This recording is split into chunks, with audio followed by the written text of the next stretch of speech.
Hello guys, कैसे हैं आप लोग। चलो नेक्स्ट वीडियो देखते हैं हम लोग यहाँ पे। अब देखो इस वीडियो में हम लोग पहले इस पैराग्राफ को देख रहे हैं, ठीक है ना। लॉ ऑफ इंडिपेंडेंट असॉर्टमेंट, यहाँ पे मैं क्या दिखाने की कोशिश कर रहा हूँ आप लोग को, ये ध्यान से देखिए। तो आप लोग को पता होगा कि इसका रेशियो क्या आता है। सेकेंड जो हम लोग डाई हाइब्रिड क्रॉस किए थे, वहाँ से वेंडल ने इस एक सेकेंड लॉ को बनाया था। सेकेंड लॉ क्या था उनका, देखो बहुत लोग को डाउट है कि सर ने जो बताया, यानी मैंने जो बताया, यानी जो बहुत लोग कहते हैं कि मेंडल ने दो लॉ, तीन लॉ प्रोड्यूस बनाए थे, ठीक है ना। Law of dominance, law of segregation और लॉ ऑफ इंडिपेंडेंट असॉर्टमेंट। लेकिन उनको लगता है पहला जो लॉ था वो है डोमिनेंट, दूसरा था सेग्रीगेशन, तीसरा था हमारा पास क्या, इंडिपेंडेंट असॉर्टमेंट। लेकिन मैंने एक वीडियो में बोला कि क्वेश्चन का आंसर मैंने बताया कि पहला लॉ जो था वो सेग्रीगेशन था, सेकेंड लॉ था हमारे पास क्या बोलते हैं, इंडिपेंडेंट असॉर्टमेंट। इसका सबूत बच्चा का क्या देते हैं कि पहले जो मेंडल का तीन लॉ एनसीईआरटी ने जहाँ पे एक साथ लिखे हैं, वहाँ पे उन्होंने पहला लॉ बताया है डोमिनेंट को, दूसरा बताया सेग्रीगेशन को, तीसरा बताया इंडिपेंडेंट असॉर्टमेंट को। सॉरी, लेकिन फिर भी एनसीईआरटी ने एक जगह और ये बात बताई है कि एनसीईआरटी ने खुद बोला है कि हम लोग गलती बोल रहे हैं, ठीक है ना। एनसीईआरटी ने खुद बताया कि वो लोग गलत बोल रहे हैं। देखो कहाँ पे, इस पैराग्राफ में उसका राज छुपा हुआ है, ध्यान से देखो। Based upon such observation on dihybrid cross, यानी डाइहाइब्रिड क्रॉस के ऊपर जो ऑब्जर्वेशन हुआ था मेंडल का, cross between plant differing in two traits, Mendel proposed second set of generalization that we call Mendel's law of independent assortment. What is second set of, कितना set था ये, second set था। यानी पहला set क्या था, segregation था, दूसरा था इंडिपेंडेंट असॉर्टमेंट। डोमिनेंस बाद में आया है एग्जिस्टेंस में, ये ध्यान रखना है। अब मेंडल ने ही डोमिनेंस लाया कि नहीं लाया वो बात की बात है, ठीक है ना। लेकिन अगर कोई पूछे कि मेंडल के कितने लॉ हैं तो तीन बोलना है एनसीईआरटी के मुताबिक। लेकिन अगर कोई स्पेसिफिकली पूछे कि पहला कौन सा था, तो सेग्रीगेशन होगा, सेकेंड इंडिपेंडेंट असॉर्टमेंट ही होगा, क्योंकि एनसीईआरटी यहाँ पे साफ साफ लिख रहा है कि Mendel propose second set of generalization that we call as Mendel law of independent assortment. Question ऐसे आ सकता है कि which was the second set of generalization by the Mendel। तो यहाँ पे आंसर डायरेक्टली होगा law of independent assortment, because this is the statement of NCERT. अब ये क्वेश्चन देखो इंपॉर्टेंट है, क्योंकि हम लोग ने इस क्वेश्चन को देखा है 2019 में। अब बहुत लोग बोलते हैं कि रिपीट होता है कि नहीं क्वेश्चन सर, तो यहाँ पे आपको दिख रहा है उसका सबूत। तो ये क्वेश्चन, ये जो वीडियो है ना, बहुत सारे सबूतों वाला वीडियो है, ठीक है ना। इस पर कोई केस नहीं चला, लेकिन फिर मैंने बहुत सारे सबूत दिए हैं। डीयूएमईटी में क्वेश्चन आया था 2010 में। देखो ये जो क्वेश्चन है ना, ये दिल्ली में आया है ना, शायद दिल्ली का ही एग्जाम होता है। आई डोंट नो कि डीयूएमईटी कहाँ का है, लेकिन वहीं का होता होगा शायद। तो वहाँ पे देखो 2010 में क्वेश्चन पूछा गया है, कितने साल बाद, 9 साल बाद। और क्या ये सीबीएसई पीएमटी का क्वेश्चन है, क्या ये नीट का क्वेश्चन है, क्या ये एम्स का क्वेश्चन है, जिपमर का क्वेश्चन है? नहीं, कहीं का भी क्वेश्चन नहीं है ये डीयूएमईटी का क्वेश्चन है। और डायरेक्टली वहां से उठा के हु बहू ऑप्शंस भी आपको सिमिलर मिलेंगे। वहां पे भी एमपी दिया हुआ था, एलएस दिया हुआ था, यहाँ पे भी आपको पी क्यू क्यू पी दिखाई देगा। एक ऑप्शन शायद अलग था वहाँ पे ना, शायद एम एन था, एन एम था। तो चलो ठीक है, वो बात अलग है। लेकिन यहाँ पे आंसर क्या होगा, लॉन्ग वाला क्या होता है, लॉन्ग वाला होता है क्यू, है ना। लॉन्ग वाला क्या होता है, लॉन्ग वाला होता है क्यू, और शॉर्ट वाला होता है पी। तो ये है क्यूपी आर्म्स, और ये आया है 19 में, और ये आपको दिख रहा है कि कहाँ से आया है। इसका मतलब हम लोग जितने क्वेश्चंस कर रहे हैं, जिसमें इतने सारे एग्जाम से पूछा गया है, इसका आने के चांसेस बहुत ज्यादा है। An unfertilized egg human egg, देखो एक अनफर्टिलाइज्ड ह्यूमन एग, यानी कि फीमेल है, फीमेल के पास दोनों एक्स ही होते हैं और बाकी 22 ऑटोजोम्स होंगे, ठीक है ना। क्योंकि ये हैप्लॉइड है, तो सॉरी यहाँ पे हैप्लॉइड तो एक ही एक्स ना होगा, तो 1 एक्स क्रोमोजोम होंगे और 22 ऑटोजोम्स होंगे, यानी 23 क्रोमोजोम्स होंगे इन टोटल। यानी कि यहाँ पे खाली 1 एक्स क्रोमोजोम दिखाया गया आंसर में। नेक्स्ट क्वेश्चन देख रहे हैं, the structure present over chromosome, chromosome के ऊपर कौन सा स्ट्रक्चर इनमें से प्रेजेंट होता है। तो कौन सा होता है, सेंट्रोमियर होता है, ठीक है। सेंट्रोमियर होता है जो कि स्पिंडल फाइबर को अटैच करने में भी हेल्प करता है कैरेटोकोर के द्वारा।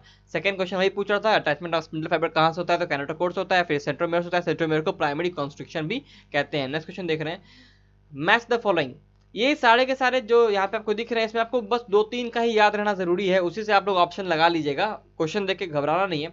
ऑफियोक्लास्टम एक फर्न होता है जिसके पास मैक्सिमम नंबर ऑफ क्रोमोजोम होता है, ध्यान रखना है। तो यहाँ पे जो मैक्सिमम नंबर दिखाई दे रहा है उसमें ट्रूअन नंबर होता है 1260 होता है, ठीक है ना, ऑफियोक्लास्टम में। लेकिन यहाँ पे हैप्लॉइड नंबर दिया हुआ है क्रोमोजोम का, तो 630 हो जाएगा, ठीक है। तो ऑफियोक्लास्टम का 4 होगा, तो देखो ए का 4 कहाँ कहाँ है, इसमें नहीं है, इसमें नहीं है, इसका मतलब हमारा ई या फिर बी होगा आंसर। अब देखो हमारे पास मैन का 23 होता है, डी का 1, इसका मतलब हमारे पास आंसर डी हो जाएगा, डी का 2 नहीं होगा। नेक्स्ट क्वेश्चन देख रहे हैं हम लोग, who use the word chromosome, chromosome word किसने यूज किया था। तो क्रोमोजोम वर्ड हमारे वाल्डेयर साहब ने यूज किया था 1888 में, ठीक है ना। नेक्स्ट क्वेश्चन देख रहे हैं, theory of recombination linked gene due to crossing over put forward by the zygotene. ये क्वेश्चन आप फिर से आ गया कि लिंक्ड जीन के थ्योरी को किसने दिया था। तो लिंक्ड थ्योरी को दिया था टीएच मॉर्गन ने। है कि नहीं, सिंपल सा क्वेश्चन है और तो कुछ इसमें है नहीं ना। आते हैं नेक्स्ट क्वेश्चन, ये देखो स्टार मार्क क्वेश्चन है, ये भी बहुत ज्यादा इंपॉर्टेंट क्वेश्चन है। ओके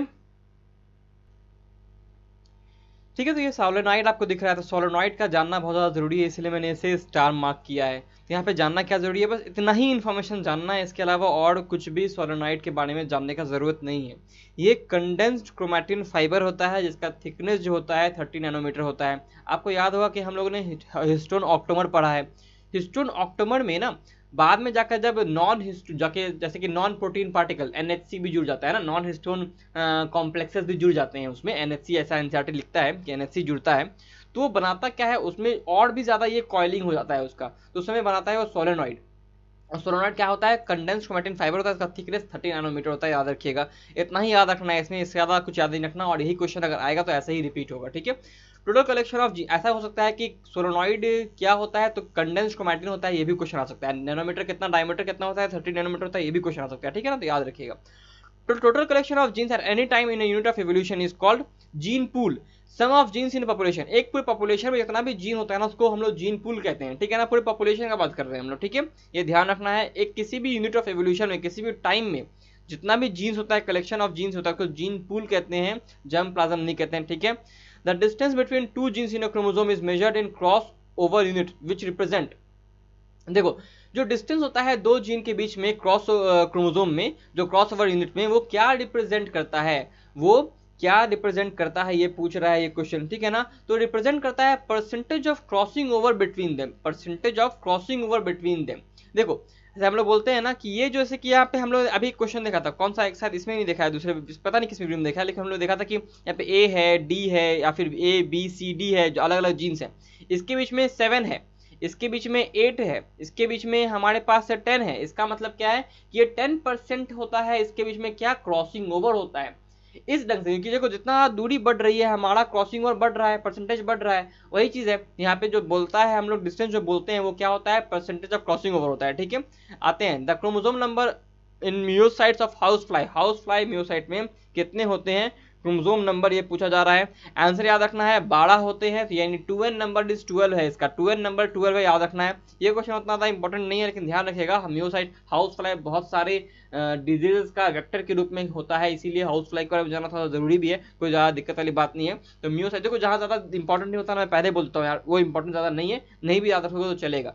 तो म्योसाइट हाउस फ्लाई याद रखना जरूरी भी है, मान सकते हो। तो क्रोमोसोम नंबर क्या होता है म्योसाइट में, 12 होता है। म्योसाइट मतलब क्या कि जो सेल म्योसिस करने वाला है, अभी हुआ नहीं है इसका, तो इसका नंबर जो होगा 2n ही रहेगा, तो 2n इज इक्वल टू 12 है। ठीक है, और अगर हैप्लॉइड सेल देखोगे इसका तो क्या हो जाएगा, वो 6 हो जाएगा। ठीक है, इसके बारे में जानना इसलिए भी जरूरी है क्योंकि जब हम लोग हनी बी के बारे में पढ़ते हैं ना, हनी बी का जब हम लोग पूरा पढ़ते हैं कि उसमें ड्रोन्स कितने क्रोमोसोम के नंबर के होंगे, और ये हम लोग एनसीईआरटी का सेगमेंट जब देखेंगे ना तो उसमें मैं बताऊंगा भी।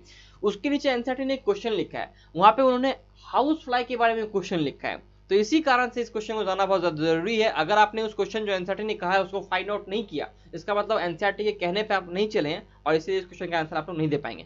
उस सेगमेंट को भी हम लोग देखेंगे किसी ना किसी वीडियो में, आपको वहां पे मैं प्रूफ दे दूंगा कि क्वेश्चन को इंपॉर्टेंट मैं क्यों कह रहा हूँ। ठीक है, अगले वीडियो में मिलता है, तब तक के study smart, work hard and stay healthy guys. अगला वीडियो किसी को डेडिकेटेड होने वाला है, इसीलिए प्लीज उसे ध्यान से देखिएगा, उस वीडियो में हम लोग 1000 क्वेश्चन कंप्लीट करेंगे।